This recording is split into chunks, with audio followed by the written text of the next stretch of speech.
안녕하세요. 저도 늘 읽기만 하다가 처음으로 이런 곳에 익명으로 글을 써봅니다. 저는 30대 후반이고 남자예요. 저희 가족은 부모님, 형, 저 이렇게 네 식구였죠.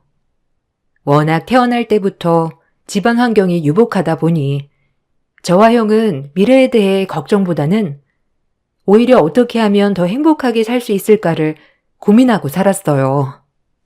부모님은 두 분 다 교육자셨고 저는 공대를 졸업하고 대기업 직장인으로 자리를 잡았어요. 어렸을 때부터 적극적이었던 저와는 반대로 형은 소극적인 사람이었기에 부모님이 늘 걱정하셨죠. 저는 친구가 많았던 반면에 형은 친구도 없고 어렸을 때 늘 저랑만 놀았던 극소심쟁이였거든요. 그래도 우리 형이라 참 좋았습니다. 언제나 모나지 않고 착한 사람이기 때문에 부모님도 별다른 걱정을 하지 않았어요. 형은 대학교를 졸업하고 공무원 준비를 하였습니다. 공무원은 되기만 하면 평생 걱정 없어. 그러니까 힘들어도 조금만 참고 열심히 준비해봐. 충분히 잘할 수 있어. 네, 일단 2년 정도 생각하고 있어요. 제가 최대한 빨리 붙어서 부모님한테도 효도할게요. 늘 걱정만 시키는 것 같아 죄송해요. 아유, 무슨 말을 그렇게 하니? 걱정은 무슨? 괜찮으니까 혹시라도 공부가 힘들면 엄마 아빠한테 언제든 말해. 알겠지? 힘들긴요. 가만히 앉아서 공부하는 게 이 세상에서 제일 쉽죠. 제가 빨리 자리를 잡아서 아빠 엄마도 마음의 짐을 덜셔야 할 텐데. 그런 생각 말아라. 원래 늦게 피는 꽃이 있는 법이야. 그러니까 천천히 마음 조급해하지 말고 공부해. 그러면 때가 올 거야.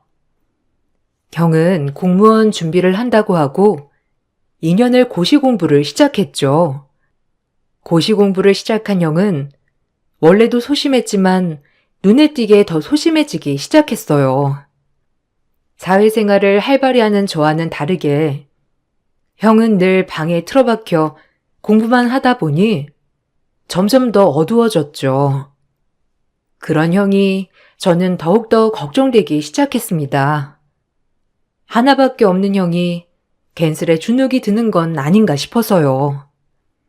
원래도 소심한데 점점 더 소심해지는 것 같아서 제가 괜스레 신경도 써보고 장난도 쳐보기도 하였죠. 그렇게 형에게 최대한 위로가 되려고 했죠. 형, 기운 내. 시험만 붙으면 진짜 괜찮을 거야. 그러니까 괜스레 주눅들 필요 없어. 아, 맞다. 형, 용돈 다 떨어졌지? 아니야, 됐어. 내가 너한테 무슨 용돈까지 받냐? 염치없게. 부모님이 주신 거 충분하니까 걱정 안 해도 돼. 마음 써줘서 고맙다. 에이, 형제 좋은 게 뭐야. 자, 여기. 중간에 밥 거르지 말고 꼭 밥 챙겨가면서 공부해. 그러다 몸 상할라. 알겠지? 고맙다. 내가 너한테까지 이렇게 신세를 진다니. 형이라는 게 빨리 자리를 잡아야 할 텐데. 그래도 너라도 부모님 걱정 안 시켜서 다행이야. 만약 너까지 공부한다고 했으면 부모님 얼마나 걱정이 많으셨겠어. 늘 고맙다. 그리고 힘을 줘서 고마워. 형과는 어려서부터 각별한 사이였기에 이렇게 공부를 하는 형을 간간히 옆에서 물질적으로나마 도와주었습니다. 형은 저에게 고마워하면서도 형에 대한 면이 덜 선다면서 미안해할 때도 많았죠. 그래도 조금이라도 제가 보탬이 된다면 저는 그런 형에게 보탬이 되고 싶어졌어요. 그러다 2년이 흘렀고 형은 공무원 시험에 낙방했죠. 시험에 떨어져서 큰일이 났다기보다 낙담할 형의 모습에 엄마와 아빠 그리고 저는 오히려 형의 마음을 먼저 헤아렸어요. 그 정도로 형을 많이 신경 쓰려고 했죠. 형, 괜찮아? 그래도 내년에 또 있으니까 마음 좀 추스르고 너무 낙담하지 마. 좋은 기회는 분명히 올 거야. 내 친구 영수 알지? 영수는 지금 공무원 준비만 4년째 하잖아. 그 정도로 요샌 경쟁률도 심하고 공무원 되기가 진짜 하늘의 별 따기잖아.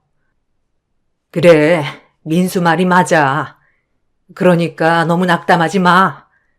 엄마 아빠는 꼭 네가 공무원 하지 않아도 되니까, 알겠지? 늦게 피는 꽃이 있다고 했지. 그러니까 민철이도 낙심하지 말고 조금만 더 노력해보자. 공무원이 아닐 것 같으면 애초에 다른 길로 가도 괜찮아. 그러니까 언제든 주저 말고 말하렴. 네가 괜히 공무원 한다고 해서 우리가 너한테 부담만 준 건 아닐지. 이렇게 부모님과 제가 형을 위로하였는데 형이 예상 밖의 말을 내뱉었죠. 형의 한마디에 저희는 혼란의 상태가 됐어요. 그렇게 착하고 늘 고분고분하던 형이 갑작스레 모든 걸 그만두고 결혼을 한다고 한 것이었죠. 저희는 형의 연애에 대해 꿈도 꾸지 않았기에 너무 당황스럽긴 마찬가지였습니다. 연애만 하는 게 아니라 지금 당장 결혼을 하고 싶다고 했으니까요. 저 사실 시험을 떠나서 결혼하고 싶은 여자가 생겼는데 허락해 주세요. 제가 공부할 때 큰 힘이 돼준 여자친구예요. 형, 여자친구가 있었어? 와, 대박 쇼킹인데? 아니, 어떻게 만난 거야? 공무원 준비 전부터 알게 된 여자야? 뭐라고? 아니, 갑자기 결혼이라니. 결혼이 무슨 애들 장난인 줄 아니? 너 시험 떨어져서 힘들어할까봐 우리는 이렇게 네 눈치를 보고 있는데 뜬금없게 결혼이란 소리를 해? 너 너무 충격받아서 그러는 거 아니니? 이 문제는 나중에 얘기하자. 기뻐하는 저와 다르게 엄마와 아빠는 걱정 어린 눈빛이었어요. 그도 그럴 것이 아직 형은 이렇다 할 직업도 없었고 지금 공무원 준비를 하다 떨어졌는데 갑자기 결혼을 한다고 하니 엄마와 아빠는 걱정이 앞선 것도 사실이었죠. 저도 그건 이해했고요. 형은 한다면 하는 사람이었기에 걱정이 많이 되었죠. 저렇게 한번 마음먹기 시작하면 직진만 하는 남자였기 때문이었죠. 그래도 네가 아직 직업도 없는데 결혼은 이른 거 아니니? 뭐 하는 사람이야? 회사원이냐? 네가 꼭 공무원을 하지 않더라도 번듯한 직업이라도 있어야 저 자식 먹여 살리지 않겠소? 갑자기 결혼을 한다고 하니까 당황스럽구나. 이 얘긴 나중에 하자. 저도 많이 생각한 거예요. 그냥 지금 결혼 먼저 하고 다시 공부 시작하고 싶어요. 그렇게 허락해 주시면 안 될까요? 민철아, 말이 되는 소리를 해야지. 뭐 하는 사람인데. 일단 그건 그렇고 너 앞으로 그런 계획이 뭐니? 결혼이 애들 장난도 아니고 한평생 네가 책임져야 되는 건데 지금 네가 솔직히 무슨 일을 한다고 결혼을 한다고 해? 그건 아닌 것 같다. 평범한 회사원인 저와는 달리 형의 걱정을 많이 하셨던 터라 엄마 아빠는 결혼을 반대하셨죠. 하지만 형은 완고했어요. 결혼을 하고 취직을 하던지 공부를 하던지 둘 중 하나를 하겠다였고 형의 완고한 고집에 결국 엄마 아빠는 허락해 주었죠. 하지만 형이 결혼을 하겠다고 데리고 온 여자를 보는 순간 저희 집은 다들 입을 다물지 못했죠. 형이 공부하면서 자주 갔던 식당의 여종업원이었기 때문이었어요. 부모님은 종업원이라 반대했다기보다 그렇게 믿고 공부를 시켰는데 그럼 그동안 연애질만 한 거냐고 화가 나셨죠.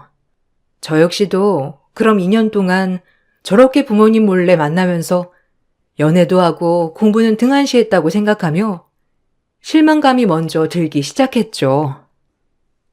뼈 빠지게 돈 벌어서 뒷바라지 시켰더니 그동안 식당 드나들면서 연애진이나 한 거야?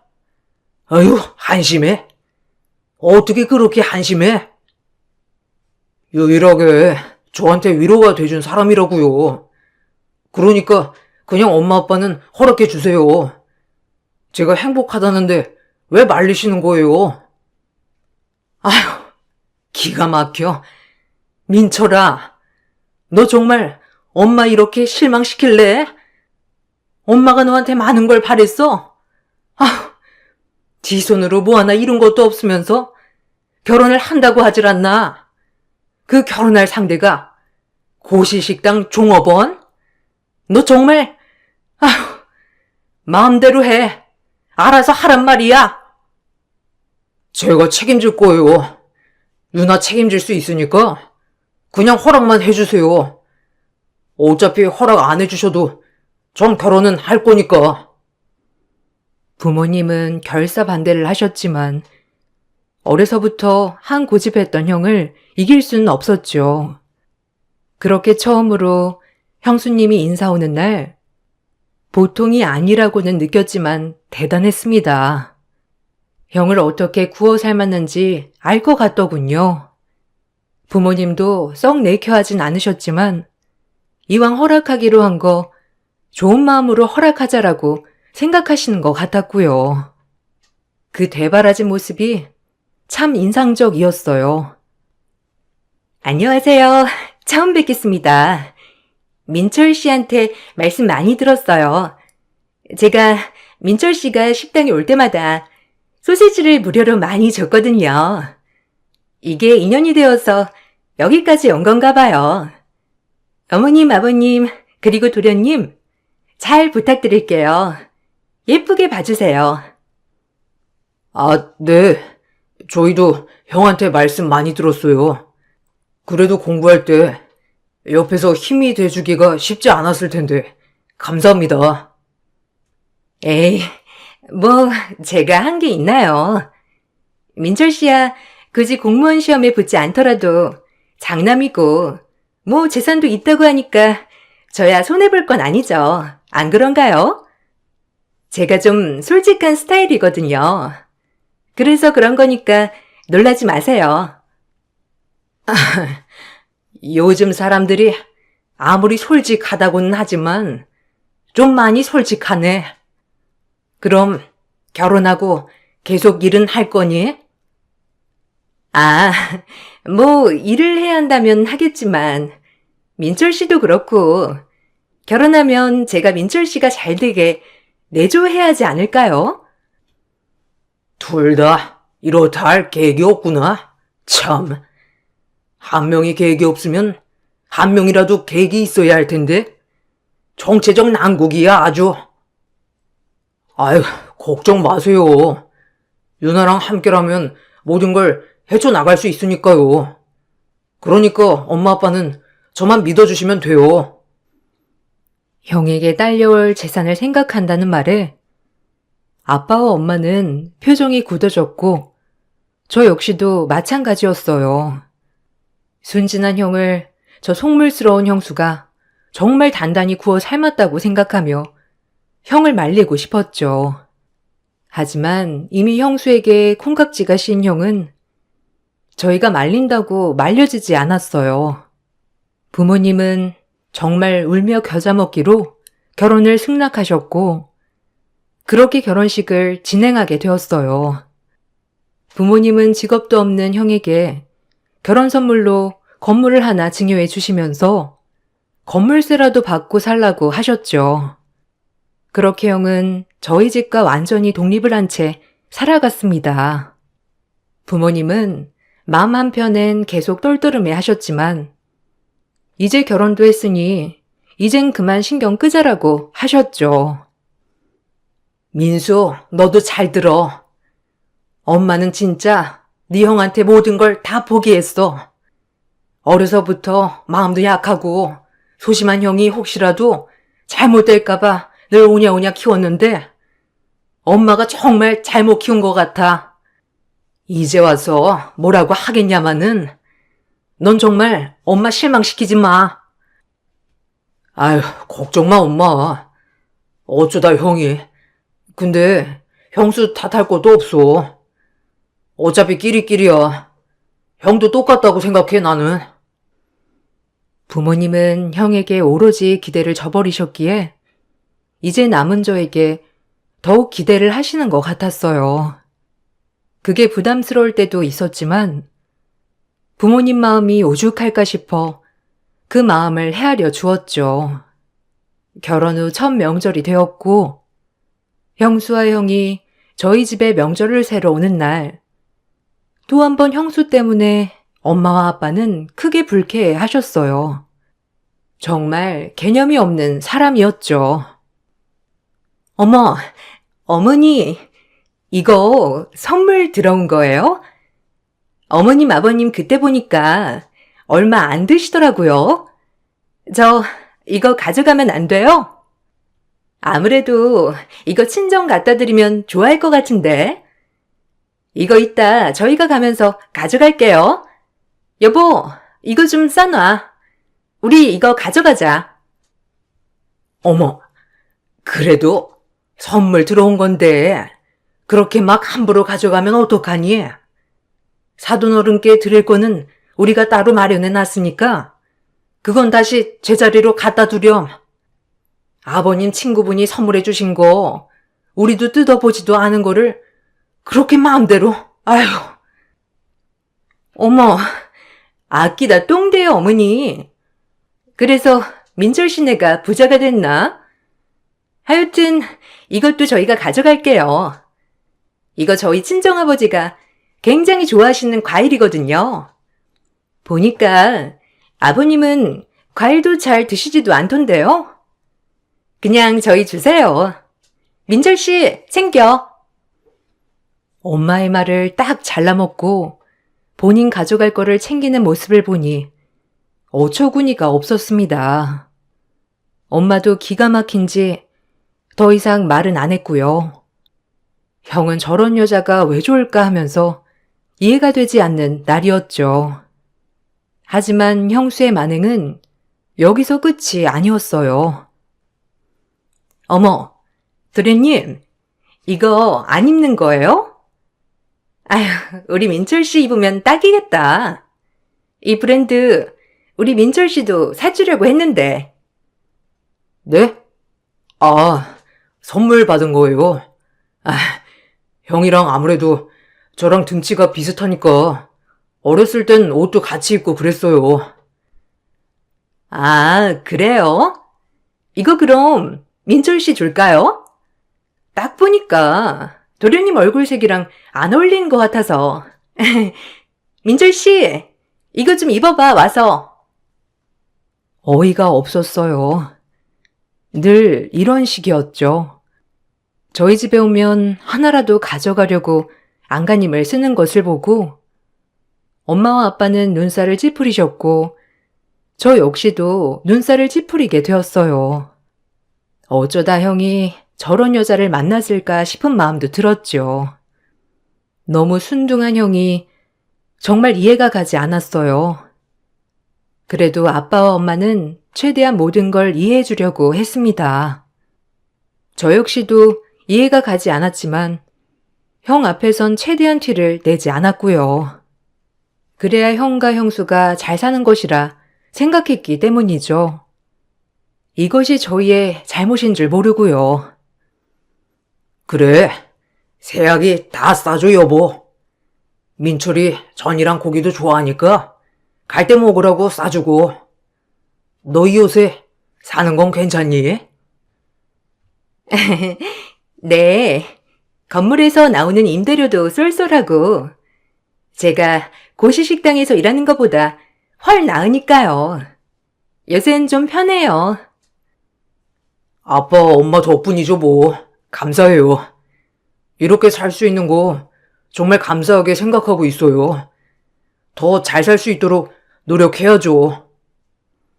아니, 뭐, 어차피 어머님, 아버님이 돌아가시면 다 자기 건데, 미리 줬다고 너무 미안해하지 마, 자기야. 안 그래요?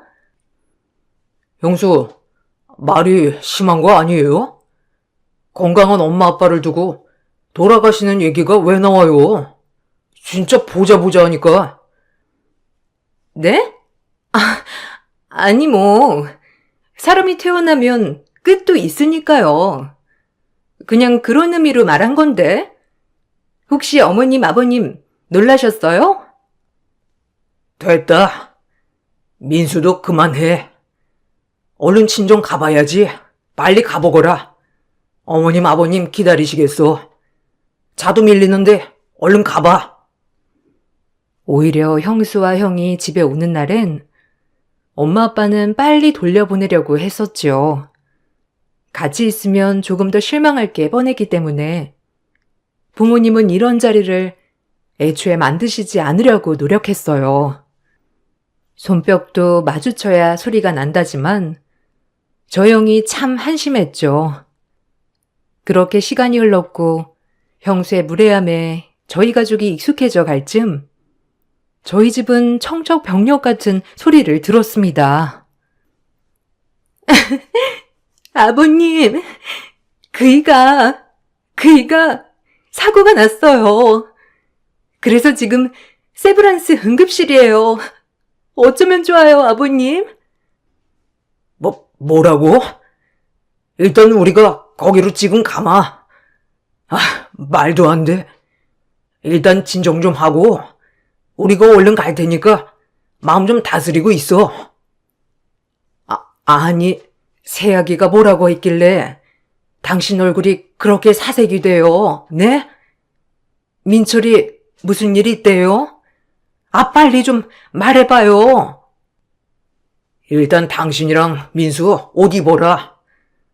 지금 민철이가 사고가 났는데 좀 많이 안 좋은가 봐. 얼른 준비해. 마음 좀 추스르고. 형수의 전화 소리에 가족들은 사색이 되어 응급실로 달려갔어요. 그리고 도착한 응급실에서 음주운전 차량에 치여 피골이 말이 아닌 형의 모습을 보았고 당장 응급수술이 필요하단 말에 형은 그렇게 수술실로 올라갔습니다. 하루아침에 일어난 일에 저희 가족은 입을 뗄 수 없었죠. 이게 저희 가족에게도 일어날 수 있는 일이라는 걸 생각하며 슬픔에 빠져버렸어요. 우리 형이 사고를 당하다니. 아니, 어떻게 된 거야? 이 밤에 어딜 나가다가 이렇게 사고가 난 거니? 아휴, 밤에 잘 돌아다니지도 않는 앤데. 그러니까요. 제가 아이스크림 먹고 싶단 말만 안 했어도 다 제 탓이에요. 그 음주운전 차량에 치였다고 저도 얼마나 놀랬는지. 일단 새아기 마음 좀 추스러라. 당신도 우리 민철이 꼭 일어날 거니까 너무 낙심하지 말고 우리 긍정적으로 생각해보자. 13시간이 흐르고 형의 수술이 끝났죠. 형은 얼굴뼈가 이미 으스러졌고 뇌가 함몰이 되었다고 했어요. 그래서 수술 과정도 굉장히 복잡했다고 했죠. 여기서 깨어나면 기적이고 아니면 식물인간이라고 의사 선생님이 말씀을 하더라고요. 얼마나 기가 차던지. 상태가 많이 안 좋습니다. 이대로 깨어나면 기적일 텐데 거의 뇌사 상태가 오는 경우도 많아요. 환자분은 아직 뇌사까지는 아니지만 이대로 못 깨어난다면 식물인간 상태가 지속되지 않을까 싶습니다. 수술은 최선을 다해 진행하였고요. 그럼 이만. 그럼 형이 영영 못 깨어날 수가 있다는 건가요? 아니 어떻게 그럴 수가 있죠? 아니라고 해주세요. 제발요. 네? 뭐라고 드릴 말씀이 없습니다. 죄송해요. 저희도 이렇게 교통사고로 오는 환자들 중에 이번 같은 경우가 가장 안 좋은 케이스여서. 의사 말이 떨어지자마자 엄마는 졸도를 하였고 아빠도 크게 상심을 하였죠. 저도 너무 마음이 아팠지만 엄마와 아빠를 챙겨야 했기에 슬퍼할 수만은 없었어요. 형은 그렇게 중환자실에 2달가량 있다가 일반 병실로 옮겼습니다. 형은 말하지도 먹지도 못하는 식물인간이 되었죠. 처음엔 왜 우리에게 이런 일이 일어났을까 원망도 했지만 이제는 형이 살아있다는 거에 의미를 두기로 했어요. 모두 낙심하지 마세요. 그래도 살아는 있으니까 우리 형 꼭 깨어날 거예요. 엄마 아빠 힘내요. 우리 형 의지 알잖아요. 그래, 민철이 꼭 깨어날 거야. 네 형 불쌍해서 어쩌면 좋니? 여보, 어떡해 우리 민철이, 민철아, 눈 좀 떠봐 제발. 엄마, 울지 마요. 형도 다 들을 순 있다잖아. 엄마가 슬퍼하면 형이 얼마나 슬프겠어, 안 그래? 그러니까 마음 좀 추슬러요. 전 오히려 엄마에게 용기를 주었어요. 형수도 제정신이 아니었지만 2달 동안 마음을 많이 추슬렀는지 전보다는 많이 밝아졌죠. 그렇게 저희는 교대로 수시로 형을 들여다보고 돌보기 시작했습니다. 주말엔 제가 무조건 쉬는 날이기 때문에 주말엔 제가 거의 형을 돌보기 시작했고 평일엔 엄마와 형수가 교대로 형을 돌보기 시작했죠. 아빠도 가끔 돌보시고요. 그렇게 온 식구가 밤낮 없이 형을 돌보았는데 어느 날 형수가 연락이 안 되기 시작했어요. 얼마나 당황스럽던지 엄마는 이상하다고 갸우뚱하였죠. 아니, 너네 형수가 전화를 안 받는다. 오늘 저녁부터 교대하기로 했는데 얘가 무슨 일 있나? 이렇게 전화 안 받을 애가 아닌데. 형수, 너무 고단해서 잠들었나? 내가 이따 집에 한번 가볼게요. 형수도 힘들겠지. 왜 안 힘들겠어, 안 그래? 아휴, 그런가?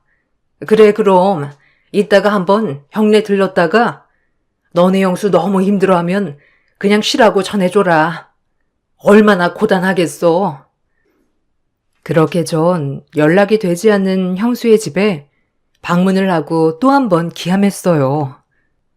형수의 모든 짐이 다 빼고 형이 가지고 있던 장롱 속에 인감도장과 통장 7개가 모조리 사라졌기 때문이에요.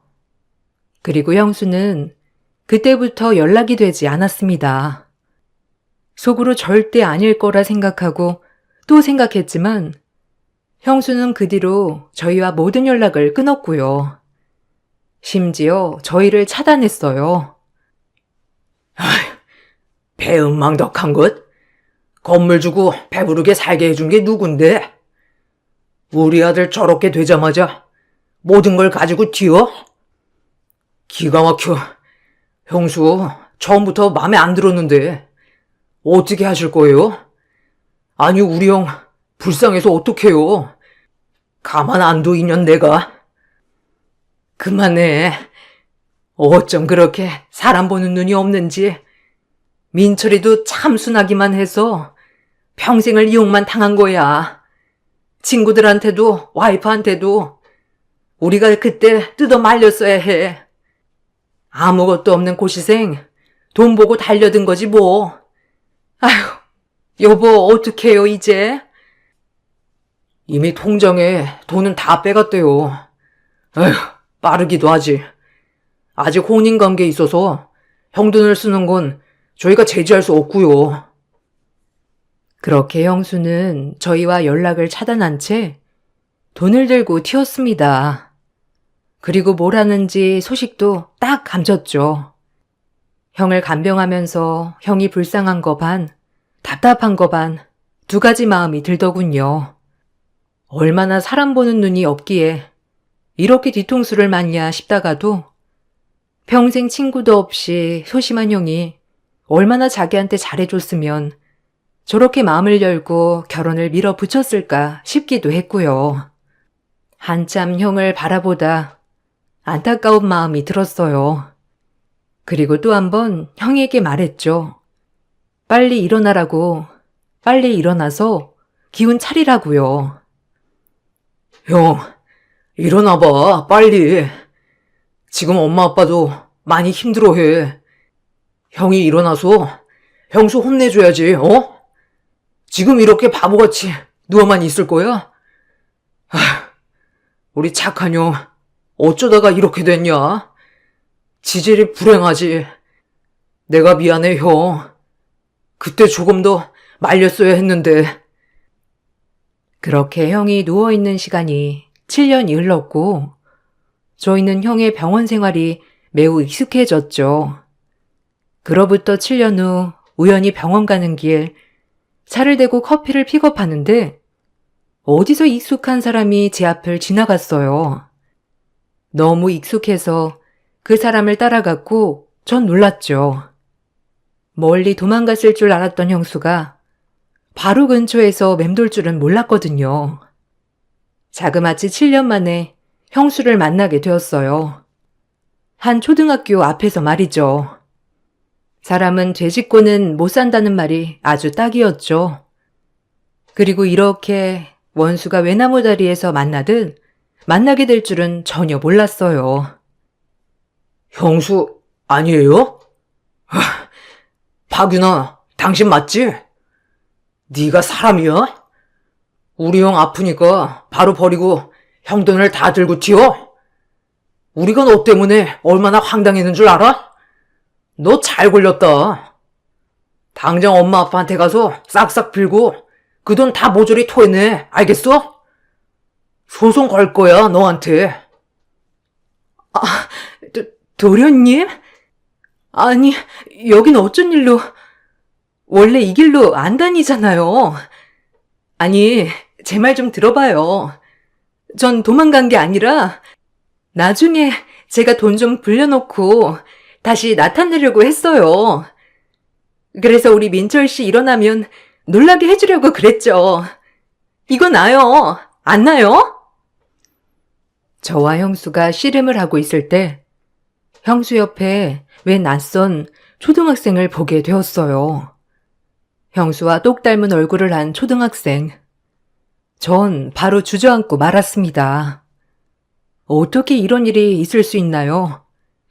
사람의 탈을 쓰고 어떻게 이러기까지 잔인할 수 있던 건지. 당신 딸이야? 지금 당신이랑 얼굴이 똑같잖아. 얘, 너네 엄마니? 네가 말해봐. 아니, 어떻게 당신이 그럴 수가 있어? 왜 그래요, 진짜? 이거 좀 놓고 말하라니까. 경찰에 신고할 거야. 예솔아, 너 먼저 가 있어. 엄마 금방 갈게, 어? 경찰에 신고해봐. 내가 바라던 바니까. 어디 경찰서 가서 누구 말이 맞는지 따져보자고. 일로 와, 당장. 경찰서 가게. 형수의 목덜미를 잡고 경찰서로 향하는 순간 형수는 저에게 무릎을 꿇고 싹싹 빌고 한 번만 봐달라고 사정을 했죠. 그리고 그간 있었던 일을 얘기하는데 너무 황당해서 말이 안 나왔어요. 사람이 이럴 수가 있는지 싶기도 하면서 어떻게 그러지라는 생각도 들었죠. 죄송해요, 도련님. 한 번만 봐주세요. 그냥 이대로 모른 척 지나가 주세요. 네? 사실 민철 씨 사고 나기 전에 저도 그러면 안 되는 건데 제가 다른 사람 애를 가진 걸 알게 됐어요. 정말 죄송해요. 근데 우연히 사고가 난 거고요. 내가 이 애랑 둘이 먹고는 살아야 하는데 차마 민철 씨 아기라고는 못하겠고 그래서 그냥 집을 나왔던 거예요. 제발. 그게 말이 돼? 쓰레기 같은 년. 우리 형을 두고 바람을 피운 것도 모자라서 남의 애까지 베고 지금 우리 형 돈으로 지금까지 호의호식하고 살았다는 거 아니야? 너 같은 거 내가 가만둘 줄 알아? 지금 당장 경찰서에 신고하고 콩만 먹을 준비해. 알겠어? 형수는 외도를 하였고 그 외도를 알게 된 형이 충격으로 밤에 뛰쳐나오다가 음주운전 차량에 치인 거더라고요. 전 형의 휴대폰을 그동안 보지 않았지만 그 말을 듣고 휴대폰을 보니 형수의 외도 증거를 다 캡처해 놓았더라고요. 왜 이걸 진작 알지 못했을까 땅을 치며 후회했어요. 그럼 이렇게 식물인간이 된 것도 형수 때문이구나 싶은 것이 화가 머리끝까지 났죠. 우리 착한 형이 얼마나 충격을 받았으면 이렇게 쓰러졌을까를 생각하니까 더더욱 꼭지가 돌더군요. 전 이대로 있다간 안 될 것 같았어요. 제발 봐줘요. 제가 감옥 가면 우리 예솔이는 어떡하라고요? 네? 그냥 도련님이 저만 못 본 척 해주세요. 제발요. 닥쳐, 미친 거사. 너 내가 가만 안 둬. 일단 지금 병원에 가서 엄마 아빠한테 먼저 빌어. 이게 다가 아닐 테지만 일단 빌란 말이야. 저를 붙잡고 빌고 빌었지만 전 용서가 되지 않더라고요. 생각이 꼬리에 꼬리를 물어 형수가 우리 형을 사고 나게 한 게 아닌가 하는 상상도 들었고요. 그렇게 전 바로 부모님께 말씀을 드렸고 엄마는 가만두지 않을 거라며 병원으로 끌고 온 형수를 요절을 내었죠. 형수를 보자마자 엄마는 귀싸대기를 갈기셨어요. 솔직히 저도 한 대 치고 싶었지만 남자라 참았어요. 너 내가 가만히 있으니까 보자기로 보이니? 넌 면상부터가 글렀어. 요망한 년. 어떻게 우리 아들을 두고 바람을 피우고 돈을 다 발치해서 7년 만에 나타나? 이년아, 너 진짜 내가 용서 안 해. 알겠어? 네 딸년이고 나발이고 넌 아주 두고 봐라. 엄마는 형수의 머리끄덩이를 잡으며 바닥에 내동댕이 쳤고 아빠와 전 아무도 말리지 않았어요. 오히려 고소해 했죠. 그리고 바로 변호사를 선임하여 식물인간의 형 대신 이혼 소송을 준비하기 시작했어요. 그리고 가정 파탄의 책임이 있는 형수에게 위자료 소송을 걸었고 7년 동안 남의 애를 키우면서 우리 형 돈을 갈취한 것에 대한 소송도 추가적으로 시작했죠. 저희 어머니가 특별 대리인으로 되어 이혼 소송은 받아들여졌고 형수는 그동안 형의 돈을 빼돌린 대가로 혹독히 치러야 했죠. 형의 핸드폰을 추가로 증거품으로 제출했어요. 얼마나 마음이 찢어지던지 다행히 법원은 저희 편을 들어주었고 형수는 징역형과 함께 위자료를 두들겨 맞았어요. 그리고 법정에서 자기도 힘들었다고 호소하였지만 악어의 눈물인 걸 판사님은 다 아셨죠. 얼마나 어이가 없던지. 존경하는 재판장님, 한 번의 실수로 인해 이렇게 이혼을 당하는 건 아니라고 생각합니다. 남편이 의식이 있을 때 저희가 얼마나 서로를 사랑했으며 아꼈는데 이렇게 이혼을 하는 건 아닌 것 같아요. 아마 남편이 깨어난다면 제 딸아이마저 사랑으로 품어줄 것을 확신합니다. 그러니 제발 한 번만 선처해 주세요. 네? 전 이혼 못해요. 제발요. 우리가 얼마나 사랑했는데. 그렇게 사랑했다는 형을 두고 남의 남자애를 뵌 게 상식적으로 이해가 가시나요? 전 저 말을 듣고 정말 코웃음이 나왔어요. 재판장님도 그렇게 생각하셨는지 형수의 의견은 묵살하였고 결국 형수는 징역형과 함께 위자료를 징수받게 되었죠. 형이 혼자 이 사실을 알고 얼마나 마음을 졸였을까, 얼마나 마음속 깊이 끙끙 앓았을까를 생각하니 눈물이 났습니다. 부모님도 눈물을 흘렸고요.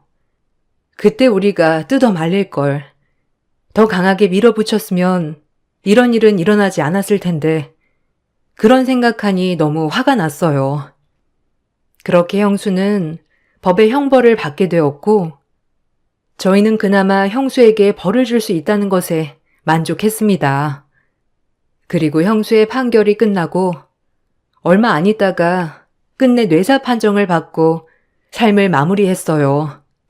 형이 형수의 악행을 밝혀주길 바라고 지금까지 버틴 것인지는 몰라도 저희는 그렇게 생각하고 있죠. 지금은 형이 없지만 그래도 저희는 형을 추억하며 행복하게 살고 있어요. 형이 떠난 결만 되면 마음이 시리고 아프지만 최대한 담담하게 지내려고 노력하고 있고요. 그리고 전 좋은 짝을 만나 결혼을 하게 되었어요. 형의 부재를 이렇게라도 채우니 엄마 아빠가 한층 밝아지셨습니다. 다행히도 마음씨도 곱고 착한 지금의 아내를 만나 부모님도 아주 기뻐하셨고 이제 곧 아이가 태어날 날을 기다리고 있습니다. 형은 없지만 우리 곁에 남아있다고 생각은 하고 있고요. 지금에서야 부모님도 많이 안정되었고 저 역시도 안정이 되었어요. 이런 걸 보니 제 아내가 우리 집에 복덩이 같다는 생각이 드네요. 제가 형의 전부를 부모님께 채워드릴 순 없겠지만 최대한 부모님이 가슴 아프지 않게 사는 날까지 효도를 하려고 합니다. 그래서 아주 나중에 형을 만나게 되면 칭찬을 받고 싶네요. 저에게 이런 일이 일어날 거라고 늘 상상하지도 못했었는데 이런 일이 일어나더군요. 여러분들도 혹시나 깨름칙한 사람이 있다면 경계하세요. 역시는 틀리지 않답니다. 제 이야기를 들어주셔서 감사합니다. 좋은 하루 보내세요. 안녕하세요. 청주에 살고 있는 40대 후반 여성입니다. 모든 며느리들이 그러하든 명절하면 벌써 명절 증후군부터 떠오르시죠? 이번 추석을 보내면서 벌써 재작년 명절에 있었던 일이 떠올라 한번 써보면 어떨까 생각이 들었어요. 지금부터 제 이야기를 들려드리도록 할게요.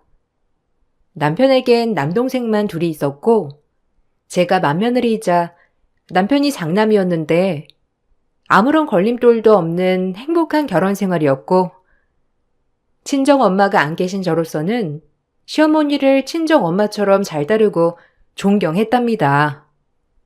하지만 도련님들이 결혼을 하고 난 뒤 모든 것이 달라졌고 저에게도 많은 일이 일어나게 되었어요. 워낙 시부모님들이 좋으신 분들이라 시집살이는 하나도 없는 시댁이었고 이런 시댁에 좋은 동서들만 들어오길 바랬죠. 그러나 한 치 앞도 모를 인생이더라고요. 이번에도 안 됐네. 우리 벌써 시험관 난 지 4번째인데 하도 임신이 안 되니까 일도 그만뒀는데 왜 안 되는 걸까? 의사 선생님이 아무 문제 없대잖아. 그냥 타이밍이 안 맞을 뿐이야. 그러니까 너무 그렇게 스트레스 받지 마. 당신도 나도 문제가 없으니까 곧 생길 거야. 너무 조급해하면 자꾸 스트레스 받으니까 마음을 좀 비워봐도 괜찮을 것 같아. 내 말 알지? 그게 쉽지 않아. 결혼한 지 6년째인데 아무래도 어머님, 아버님도 은근 손주 기다리시지 않을까? 당연히 내 걱정으로 말씀은 안 하시지만 난 어머님 뵐 때마다 너무 죄송해. 오히려 재촉도 안 하시니까 더 몸둘 바를 모르겠는 거 알아? 우리 둘이 잘 지내는 게 제일 중요하다고 말씀하시는 분들이셔. 그러니까 아이 때문에 스트레스 안 받아도 돼. 결혼 후 6년째 임신을 매우 기다렸지만 생각보다 쉽지 않았고 그로 인해 직장까지 그만두며 아이 갖기에 몰두했어요. 나름 직장에서 커리어도 굉장히 많이 쌓았고 인정을 받았지만 아이가 생기지 않자 모든 걸 포기하게 되더라고요. 저에겐 가정이 제일 중요하기도 했고, 워낙 아이도 예뻐하는 터라 꼭 저와 신랑 닮은 아이를 가지고 싶어서 말이에요. 하지만 결혼하고 1, 2년이 지나 동서들은 아이들이 잘도 생겼고, 노력하는 저에겐 잘 생기지 않는 아이였어요. 시댁이 포항이었기 때문에 늘 시댁에서 모이게 되는 날엔 조카들을 보면서 언제 나에겐 이런 예쁜 아기 천사가 올까 했어요. 요즘 애기가 말도 많이 늘어서 얼마나 예쁜지 몰라요. 일하는 게 너무 힘들어도 애 보는 맛에 산다니깐요. 안 그래요, 형님? 당연하지. 아무리 힘들게 일하고 와도 아이 보면 다 잊히는 거지 뭐. 여기 오면서도 애 때문에 휴게소를 얼마나 들렀는지 몰라. 그래도 얼마나 쫑알쫑알 귀여운지. 애 없으면 이 마음 절대 모를 거야. 아, 형님은 모르시겠다. 그렇죠? 아, 뭐 나야 애가 없으니까. 그래도 이렇게 어머님네 올 때마다 조카들도 보고 좋네. 내가 애 진짜 좋아하거든. 그럼 저희 일할 때 종종 맡아주세요. 어차피 형님 일도 안 하신다면서요? 아무래도 시터한테 맡겨봤자 자기 아니라고 그저 집에 일찍 갈 생각만 하거든요. 애 좋아하시니까 괜찮죠? 우리 다 집도 거기서 거기니까 괜찮을 것 같은데. 매번은 아니지만 정 급할 때 한 번씩 봐줄 순 있지. 워킹맘들은 갑자기 급하게 일이 있을 때가 많잖아. 다 이해해. 형님은 일도 안 하시는데 저희 마음을 잘 알긴 하시네요. 워킹맘의 비애란. 그래도 애들이 나중에 참 좋아할 거예요. 애들도 능력 있는 엄마를 좋아하니까요. 그리고 시터한테 맡기는 것보다 가족이 봐주는 것만 하겠어요? 급할 때 부탁드릴게요. 워낙에 애도 좋아했을 뿐더러 조카들이라고 하니 더 귀여워 동서들이 바쁘거나 무슨 일 있으면 순순히 정말 좋은 마음에서 봐준다고 했어요. 매번 집에만 있기도 그렇고 저도 일을 오래 했던지라 일하다 갑작스러운 일이 생기는 기분이 무슨 기분인 줄 정말 잘 알았거든요. 뭐라도 도움이 되면 참 좋겠다는 마음에 가끔 애를 봐준다고 하였습니다. 하지만 애가 없는 저로서는 동서들이 무슨 얘기를 해도 소외가 되었고 그 모습을 본 시어머니는 제가 안쓰러웠는지 오히려 저를 더 챙겨주시려고 하였죠. 시어머니는 그런 인정이 넘치고 항상 따뜻함이 많으신 분이었는데 정말 배울 점이 많았어요. 아유, 그냥 시터 써라. 돈 모자라면 내가 보내줄 테니까. 너네 형님도 이것저것 하려면 바빠. 일 안 다닌다고 뭐 안 바쁜 줄 아니? 애 맡겨 버릇하면 그것도 버릇돼. 그렇게 애가 걱정이면 너희도 일 그만두고 집에서 애 보면 되지 않니? 애는 엄마가 키워야지. 에이, 요즘 세상에 어떻게 외벌이로 살아요? 무조건 맞벌이 해야죠. 더더구나 애도 있는데. 아, 형님은 일 안 하신 지 오래되셨다고 했죠? 하긴 애가 없으니까 아주버님이 벌어다 주는 돈으로 두 분 충분히 생활하시겠어요. 부럽다 정말. 그러니깐요. 그래도 여자도 일을 해야죠. 저흰 그래도 경력 단절은 아니니까. 애들도 일하는 엄마를 나중에 좋아한다니깐요. 그것도 애들 나름이지.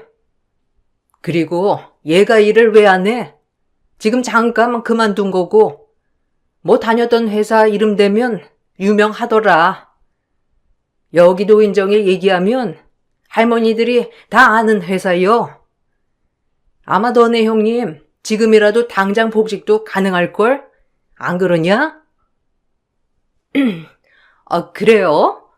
그래도 시대는 빠르게 변하니깐요. 소희야, 할머니한테 가봐. 이 집의 첫 손주 우리 소희. 아이고, 이뻐라 우리 소희. 누구 닮아 이렇게 예쁠꼬? 소희야, 할머니랑 저기 가서 놀자. 맛있는 거 해줄게. 어서 와요. 시어머님 본인 아이들은 본인이 보라며 동서들에게 얘기했지만 동서들은 다른 말로 화제 전환을 하면서 얘기를 돌렸어요. 그리고 어머님은 손주들을 참 예뻐하셨지만 아이가 없는 제 앞에선 많이 티내지 않으셨습니다. 혹시라도 제가 그 모습을 보고 부담을 가지거나 속상해할까봐 말이죠. 어머님이 말을 하지 않아도 모든 것이 다 느껴졌는데 그 정도로 좋으신 분이었어요. 포항에서 집으로 돌아오고 난 뒤 얼마 있다가 둘째 동서에게 급히 아이를 맡아달라는 부탁 전화가 왔고 전 그 부탁을 승낙했어요. 형님, 오늘 저희 애 좀 봐주세요. 어차피 형님 오늘 아무것도 안 하시잖아요? 제가 오늘 세미나가 있어서 늦을 것 같은데 도우미 아주머니가 일찍 가보셔야 한다고 해서요. 괜찮으시죠? 어차피 형님 애도 없으니까 내일다 생각하면 되잖아요. 시간은 괜찮은데 동서 말이 좀 그렇다. 애 없으니까 본인 애라고 생각하다니 조금 말이 듣기 거북하네. 아, 형님이 예민하신 것 같은데요? 애 없으니까 애 없다고 한 거고 본인 애다 생각하고 봐달라고 한 거예요. 꼬아듣지 마세요. 제가 어디 형님 눈치 보여서 애기 얘기나 하겠어요? 그렇게 생각하시니까 애가 안 들어서는 거예요. 예민하시기는. 뭐? 말 참 쉽게 하네. 일단 소희는 혼자 둘 수 없으니 알겠어. 그렇게 할게. 근데 말 조심 좀 해줘. 진짜 기분 언짢거든? 예민하다는 동서 말에 저 자신을 돌아보게 되었고 그때는 정말 제가 예민한 느낌이었기 때문에 혹시라도 제 예민함으로 사람들에게 피해를 주고 있진 않았는지 생각하게 되었죠. 그리고 일도 그만두고 집에만 있던 터라 사람들과의 소통도 많이 안 했기도 했고 친구들도 너도나도 임신해 아이 얘기에 전 공감 가는 부분이 전혀 없었기 때문에 만날 친구들도 줄어들었었죠. 소희야, 큰엄마 왔다. 우리 소희 잘 놀고 있었어요? 큰엄마가 맘마 줄게. 해보자. 아이고 잘 먹네. 우리 소희. 동서의 부탁으로 아이를 봐줬고 한두 번 봐주던 게 본격적으로 일주일에 서너 차례를 봐주게 되었어요. 그래도 다행인 건 셋째 동서는 재택근무를 하고 있었기 때문에 전적으로 둘째 동선의 아이만 봐주게 된 것이죠. 하지만 호의가 잦으면 권리가 된다고 하던가요? 둘째 동서는 제가 아이를 가끔 봐주는 것을 당연하게 생각하며 오히려 당당하고 뻔뻔했습니다. 아니 형님, 1분 늦으면 어떡하자는 거예요? 우리 애가 형님만 기다리는데 이래서 직장 생활 안 하는 사람이랑은 말이 안 통한다니까? 직장이었어 봐. 1분 늦나. 형님이 여길 얼마나 편하게 여기시면 이렇게 늦으시는 거예요? 기가 막혀 정말. 동서, 말이 심한 거 아니야? 막말로 내가 여기 직장으로 다니는 거 아니잖아. 동서 가끔 바쁘거나 시터 아줌마 못 오실 때 봐주는 건데 오히려 나한테 고마워해야 하는 거 아니야? 진짜 나야말로 어이없고 황당하네. 날 너무 당연하게 생각하지 말아줘. 아니, 어차피 집에서 볼 애도 없잖아요? 우리 애 보면서 대리만족하는 거 굉장히 형님한테 고귀한 일 아닌가요? 셋째 동서도 오히려 저한테 이런 기회를 제공하는 게 얼마나 좋은 거냐며 저보고 대단하대요. 형님이 애도 없고 집에서 심심할까봐 봐달라고 선심 썼더니만 오히려 적반하장이시네요. 저야말로 기분이 너무 나쁘네요. 어쨌든 오셨으니까 애나 잘 봐주세요. 기가 막힌다 진짜. 대리만족이라니. 됐어. 이왕 온 거 오늘까지만 소위 봐주고 다음부턴 그냥 시터 아줌마한테 다 보라고 해. 내가 굳이 왜 애 봐주고 동서사정 봐주면서 이렇게 욕을 먹는 일은 아닌 것 같네. 오늘은 당장 소위 봐줄 사람 없으니까 오늘까지만 볼게. 뭐라고요? 갑자기 그렇게 나오자면 어떡하자고요? 저 이번에 프로젝트 들어가는 거 있어서 바쁜 날이 얼마나 많은데. 그 바쁜 시간에 직장으로 여기는 시터 아주머니 쓰면 되겠네. 동서는 어차피 나 마음에 들어 하지도 않잖아? 제가 다신 애를 보지 않겠다고 하자 막말을 하는 동서였고, 여태까지 내가 뭘 위해 이렇게 애를 봤나 싶었어요. 무언가를 바라고 애를 본 건 아니었지만 옛말에 애 봐준 공은 없다더니 그 말이 딱이었죠. 그리고 그날 하루만 애를 보고 다음부터 동서의 전화를 받지 않자 동서는 제 통장으로 4만 원을 입금했더라고요. 이 돈은 뭘까 하며 동서에게 전화를 했습니다. 동서, 난데 아까 통장에 동서가 나한테 입금한 4만 원 뜨던데 이 돈 뭐야? 어디 다른 데 보낼 거 나한테 잘못 보냈어? 아, 그거 형님한테 보낸 거 맞아요. 지금 셋째 동서 놀러와서 얘기하는데 아무래도 형님이 요즘 제 안 봐주시는 게 제가 시터값을 안 들여서 그런 거 같다고 하더라고요. 제가 눈치가 없었지. 그래서 입금했어요. 아니 시터들이야 뭐 경력이 있으니까 그 값 주고 쓰지만 형님은 애도 안 낳아봤는데 제가 그 돈을 다 드릴 순 없고 4만 원이면 딱이죠? 그래서 보냈어요. 아유, 형님 너무했다. 가족끼리 뭘 그렇게 돈을 받아내려고 핑계대면서 애를 안 봐줘요.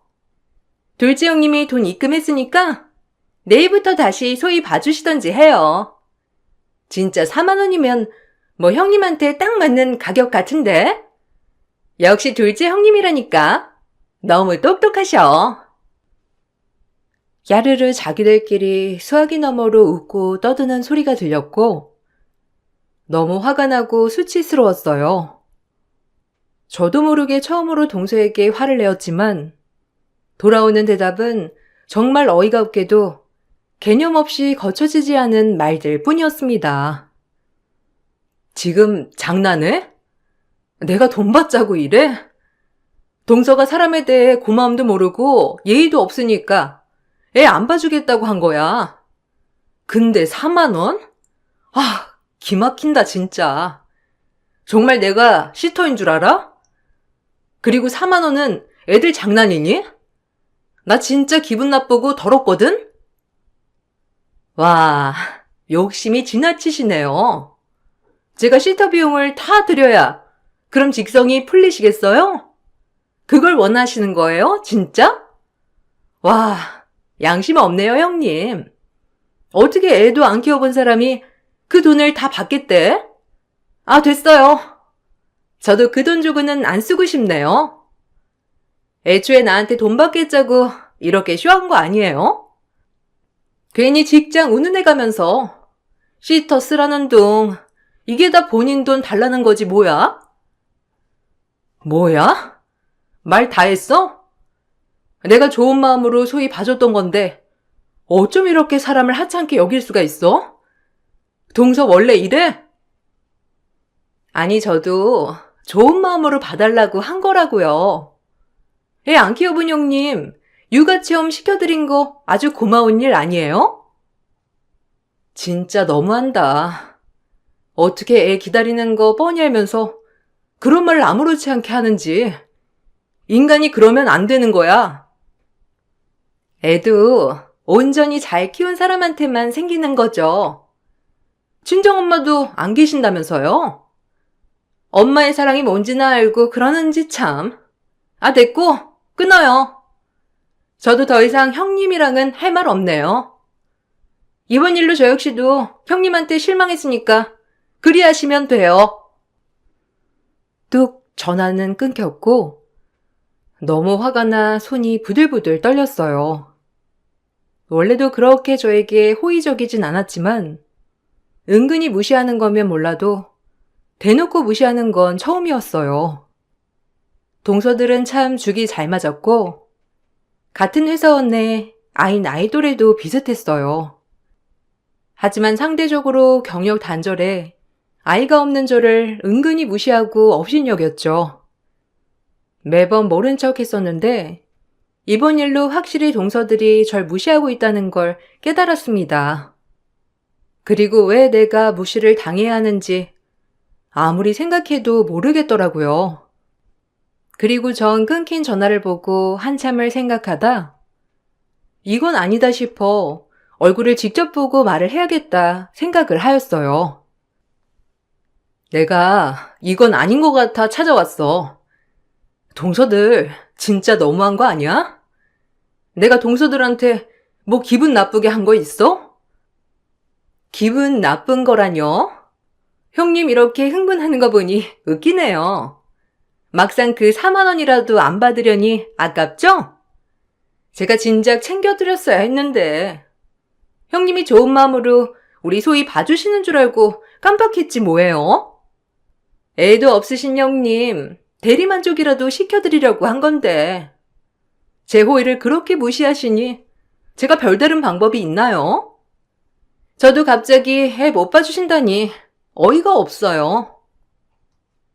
내가 베푼 호의를 동서가 당연히 생각하니 그랬던 거지. 그렇다고 시터 취급을 해?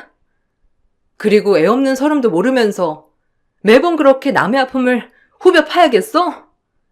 같은 여자로서 어쩜 그럴 수가 있니? 난 그래도 동서들 악감정으로 대하진 않았는데. 저희가 있는 그대로 얘기한 건데 뭘 그리 길길이 날뛰세요? 솔직히 형님 애도 없고 일도 안 하시니까 저희랑 당연히 대화 코드 안 맞는 건 사실이잖아요. 애라도 가지시면 모를까. 공감대 형성이 전혀 없는 형님이랑 솔직히 할 말도 없네요. 서방님들도 동서들이 나한테 이러는 거 알아? 나 진짜 어이도 없고 당황스럽다. 어떻게 그럴 수가 있는지. 어머님도 우리 애가 첫 손주인데 손주 취급도 안 하시는 것 같고 이게 다 형님 때문이에요. 괜히 애가 없어가지고 어머님이 우리 애 실컷 예뻐하는 것도 눈치 보게. 하여튼 맘에 안 들다니까요. 잘난 것도 없으면서 형님 소리나 들어대지. 아이 공격에 할 말을 잃었고 가장 큰 아킬레스건이라고 생각했기 때문에 전 그 길로 더 이상 상대조차 말아야겠다 다짐하며 집에 돌아왔습니다. 다신 동서들 볼 엄두가 안 났고 아무렇지 않은 척 태연하게 대할 수가 없었거든요. 그리고 그 시점부터 동서들의 빈정됨이 대놓고 시작되었는데 그전엔 은근히 그랬다면 이젠 아예 대놓고 말이에요. 아무래도 제가 동서의 아이를 봐주지 않는다고 하는 시점부터 동서들은 작정을 한 것 같았고 전 이도저도 할 수 없는 마음이 들어 더욱 우울해져만 갔어요. 그러다 명절이 다가왔고 그 일이 있고 나서 동서들을 오랜만에 보는 자리가 되었는데 시댁이 포항이다 보니 9시간 최악의 기성길을 뚫고 시댁에 도착을 했죠. 하지만 동서들은 보이지 않았고 시어머니 혼자 열심히 전을 부치고 계셨어요. 어머, 어머니, 제가 할게요. 아휴, 이 많은 걸 다 혼자 하신 거예요? 저희 오면 같이 하시지. 일부러 전날 내려온 건데. 이제 연세도 있으셔서 이렇게 무리하시면 안 돼요. 동서들은 아직 안 온 거예요? 어머님 일단 앉아서 쉬고 계세요. 제가 할게요. 아유, 그러게나 말이다. 뭐 때 되면 오겠지. 아무래도 여기가 포항이다 보니까 많이 막히나 봐. 너희도 올 때 엄청 막혔지? 예, 이건 내가 원래 하던 일이니까 좀 쉬어. 내가 하면 돼. 내가 손이 빨라서 훨씬 나을 거야. 넌 전 좀 먹으면서 쉬어라. 에이, 아니에요. 같이 해요.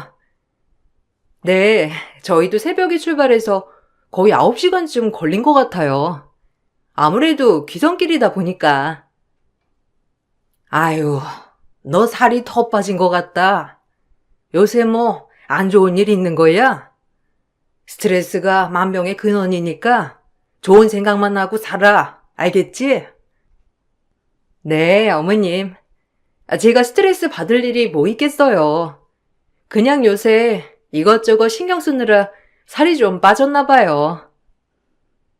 어머님은 제가 말하지 않아도 조금은 우울한 제 마음을 바로 알아차려 주었는데, 역시 어머님 눈은 못 속인다고 생각했고, 역시나 그 모습을 보니 어머님은 저한테 관심을 가져주는 것이 얼마나 고마운 일인지 새삼 느껴졌어요. 그리고 귀성길이 저희도 오는데 9시간이 걸렸기 때문에 동서들 또한 차가 많이 막혀 늦게 오나 싶었지만, 아무리 기다려도 손아래 동서들은 죄다 깜깜무소식이었죠. 무슨 일이 생긴 것이 아닌가 하며 걱정하던 찰나에 작은 동서에게 전화가 왔습니다. 혹시 사고가 난 것이 아닌가 해 걱정이 들던 찰나 전화를 받게 되니 기쁘게 받게 되었지만 들려오는 말은 어이가 없는 말이었어요. 형님, 어머님네 도착했죠? 저희는 애들 아파서 못 간다고 할 거니까 혼자 열심히 점 붙여보세요. 아무래도 저희가 일하고 육아하느라 완전 넉다운인데 이렇게라도 힐링해야죠. 우린 가방 사러 홍콩 가거든요. 형님은 집에서 먹고 노는 게 다반사이니 혼자 뺑이 치세요. 이 정도는 괜찮으시잖아요? 어차피 우리 애도 이제 안 보는데 집에서 놀고 먹고 할 거 아니에요? 뭐? 동서, 말 다 했어? 아, 지금 어머님네라서 내가 큰 소리는 못 내는데 진짜 어이없다, 동서들. 지금 사람 우습게 보는 거야? 형님이 먼저 우리 애 안 봐줘서 내가 얼마나 힘들었는데 이 정도 힐링도 못해요? 어머님한텐 애 때문에 못 간다고 할 거니까 말 전하면 우리 집안 사달라는 줄이나 알아요. 이게 다 형님이 자초한 일이라고요. 그러니 애초에 왜 애를 안 봐줘가지고. 뭐? 지금 그게 말이면 단 줄 알아? 아니 정말 웃긴다. 한두 번이야 애 봐주는 거 괜찮다지만 정말 내가 동선의 시터인 줄 알아? 지금 내가 애 좀 안 봐줬다고 이러는 거야? 와, 진짜 어이가 없다. 말이 다 안 나와. 셋째 동서랑 합심해가지고 그냥 대놓고 따시키는 거네. 동서의 말에 진짜 어이가 없어서 화가 머리끝까지 났고, 제가 전화기를 붙들고 손만 부들부들 떨고 있던 그때 내 통화를 전부 들은 시어머니가 최고의 살떨리는 복수를 해주기 시작했는데, 그 복수로 인해 전 사이다를 한껏 마신 기분이었답니다. 너희 말 다 있냐? 애들 핑계로 안 오고 지금 홍콩을 간다고? 내가 모를 줄 알았어? 그네가 착해서 아무 말도 안 하고 가만히 있으니 가만히로 보여? 내가 여태껏 며느리들끼리 분란 만들지 않으려고 끼어들지 않았는데 너네가 네 형님 애 없고 일 안 한다고 무시하는 거 내가 모를 줄 알아? 하다 이제 며느리 노릇까지 첫째한테 몰아놓고 뭐? 어디를 가? 그래, 너희는 가방 사러 홍콩도 가고 마음껏 즐겨라. 난 나한테 며느리 노릇하는 첫째한테만 내가 가진 모든 거 다 물려줄 거니까. 그리고 지혜는 지가 키워야지. 누구 보고 맡아달란 말아야? 그럴 바엔 내가 일 때려치고 그랬지? 꼴랑 기본 시급 받고 일하면서 참 열흘 워킹맘 납셨다. 네 형님이 뭐 애 봐주는 사람인 줄 알아? 어떻게 사람들이 그렇게 못돼 처먹을 수가 있어? 남도 그보단 잘할 거다. 이번 일로 너희한테 정말 실망했어.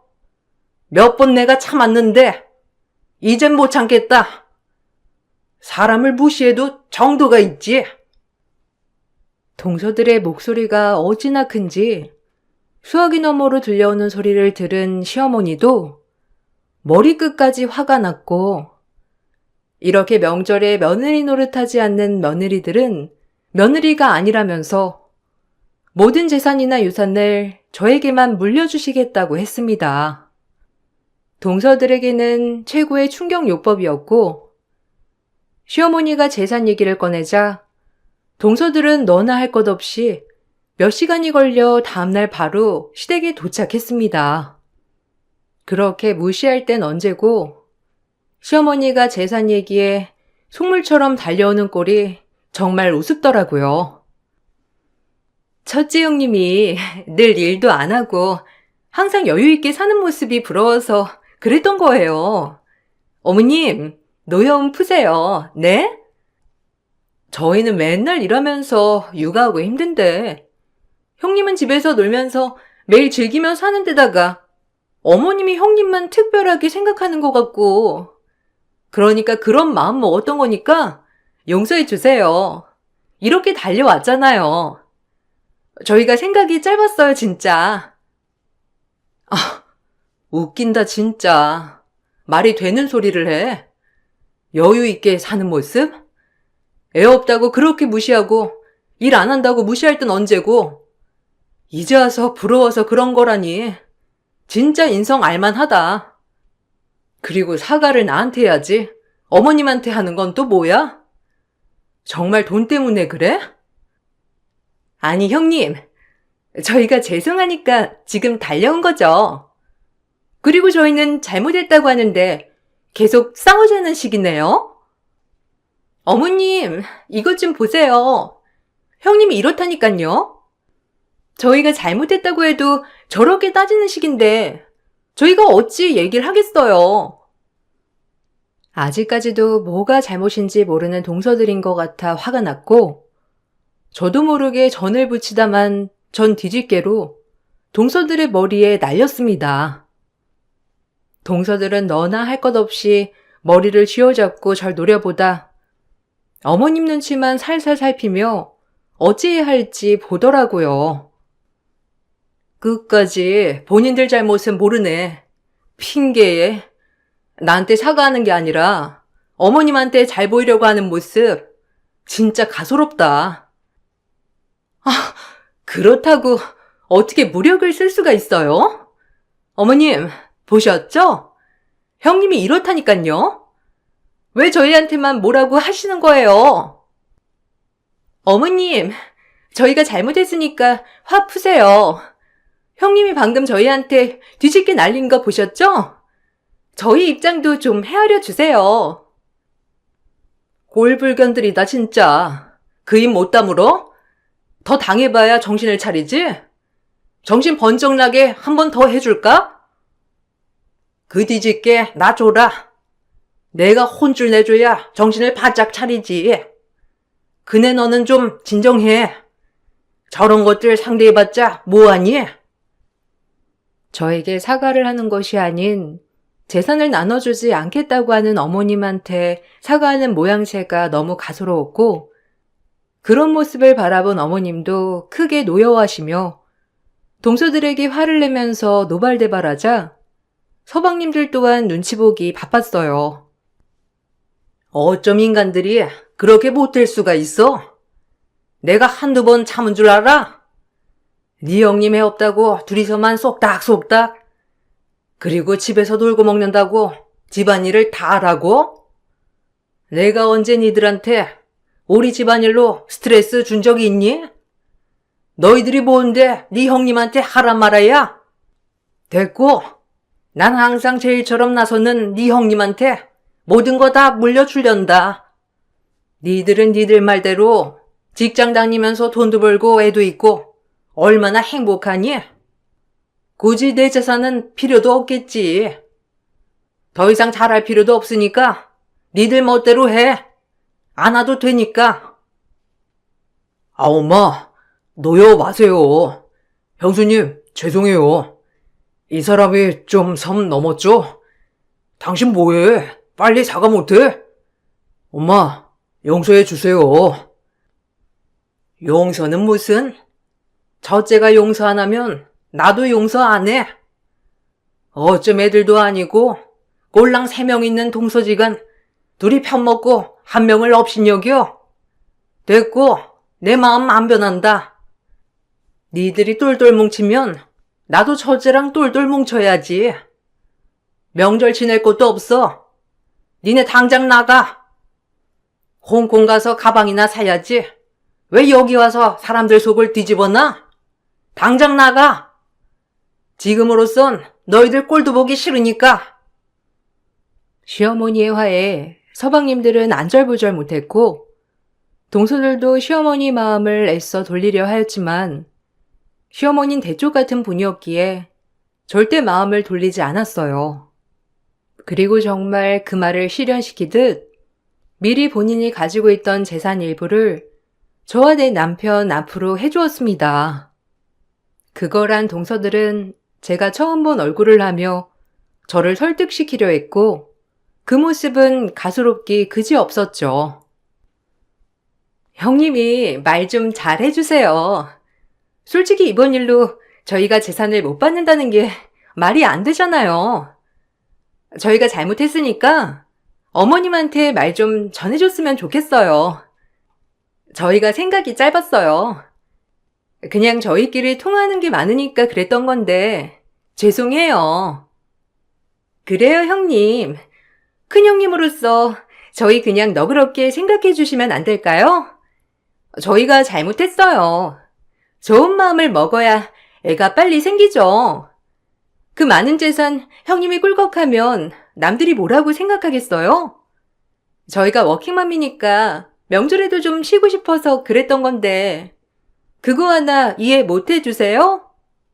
형님 말이라면 어머님도 잘 들으실 거니까 제발 말 좀 전해주세요. 제발요. 웃긴다. 나한테 이렇게 고분고분했던 적이 있었나 싶네. 재산 하나로 돌변할 줄 알았으면 진작 어머님한테 도움 좀 청할 걸 그랬네. 아니, 나 용서 못해. 동서들이 매번 나 무시하고 멸시한 거 내가 어떻게 잊겠어? 남의 아픔 가지고 웃으면서 빈정대고 그 벌 받는다고 생각해. 이번 일 아니었으면 나한테 미안하다고 사과나 했겠어? 제발 본인들을 돌아보라고. 전 용서를 하지 않았고 무엇보다 본인들도 아이를 키우는 엄마로서 저에게 이런 행동을 했다는 게 이해가 가지 않았거든요. 제가 용서를 해주지 않자 시어머니 또한 용서를 하지 않았고 저와 제 남편에게 재산을 물려준 것 이외에도 남은 재산이 있으신 분이었기 때문에 동서들은 그럼에도 불구하고 어머님께 잘 보이려고 애를 썼어요. 그러면서 본인들의 마음에 절대적으로 우러나진 않겠지만 저에게도 참 잘하려고 애쓰더라고요. 돈에 좌지우지되는 인간들인 줄 알았으면 진작에 단순하게 갈 걸이라는 생각도 들었습니다. 이 일이 있고 나서 얼마 안 있다 전 임신을 했는데 그렇게 노력으로 할 땐 되지도 않던 임신이 기적같이 자연으로 찾아왔고 벌써 아이가 돌이 되었답니다. 제가 아이를 낳자 시어머니가 제일 좋아하셨죠. 너무 고생했어. 이제 슬픔 다 털어버리고 너 행복한 일만 남은 거야. 우리 장손 한번 안아보자. 고마워, 우리 며느리. 제가 더 감사하죠. 늘 손주 기다리셨던 거 아는데도 빨리 안겨드리지도 못했는걸요. 앞으로 제가 더 잘할게요. 아니야. 애 없어도 난 네 인품, 성품 하나만 봤다. 세 며느리 중에서 네가 제일 착하고 인성이 훌륭한 것도 내 진작 알고 있었어. 앞으로도 어려운 일이 있거나 네 동서들이 스트레스 주걸랑 나한테 바로 얘기해라. 그것들 내 가만 안 둘 거야. 애초에 너 시집 올 때 내가 뭐라고 했니? 네 친정엄마가 돼주겠다고 했지? 언제나 난 네 친정엄마니까 어려운 일 있으면 나한테 기대해. 시어머니는 언제나 제 편이 돼주셨고, 친정엄마가 안 계신 저로서는 참 든든한 친정엄마가 생긴 거나 다름없었어요. 불과 몇 년 전 이야기지만 지금도 동서들을 만나면 사실 너무 새로워요. 저한테 그렇게 모질고 막말하는 동서들이 많나 싶을 정도로 얼마나 상냥한지. 돈이 무섭다는 걸 새삼 많이 느끼고 살고 있고, 이렇게 만들어준 어머님께 정말 감사해요. 형님, 제가 만든 겉절이가 좀 있는데 좀 보내드릴까 봐요. 형님 겉절이 좋아하시잖아요. 내일 갖다 드릴게요. 됐어. 먹고 싶으면 반찬 가게에서 사 먹던지 내가 만들어 먹던지 할 테니까 신경 쓰지 마. 언제부터 나한테 신경 썼다고? 어머, 섭섭하게. 제가 형님 동서인데 제가 형님 신경 써야지. 그럼 누가 신경 쓰나요? 보내드릴게요. 대신 막내 동서한테는 비밀이에요. 제가 형님 주려고 만든 거라 얼마 없거든요. 우리 형님 제가 언제나 존경하고 또 존경합니다. 180도로 바뀐 동서를 볼 때마다 정말 적응이 되지 않지만 언제까지 저렇게 알랑방구를 끼는지 지켜보고 있는 요즘이에요. 그리고 제가 없앤 경력이 아까워서 요즘엔 전에 다니고 있던 회사에서 외주 업무를 맡아 재택근무를 하고 있답니다. 그야말로 제가 원하는 임신과 경력을 모두 지킬 수 있었던 거고, 그렇게 바라고 바랄 땐 되지도 않던 것들이 마음을 비우니 이루어졌어요. 여러분들도 원하는 게 있다면 한 발짝 뒤에서 기다려 보시는 게 어떨까요? 간절히 바라는 건 언젠가 이루어지는 것 같은 생각이 들거든요. 오랜만에 제 이야기가 생각나 써보았는데 이 글을 쓰다 보니 저도 옛 기억에 참 웃음 짓게 되는 것 같아요. 그리고 어머님한테 다시 한번 감사하다는 인사를 꼭 해야겠다고 느끼는 하루예요. 제 글을 읽어주신 분들도 감사드리고 좋은 하루 보내시길 바랄게요. 이만 마치겠습니다.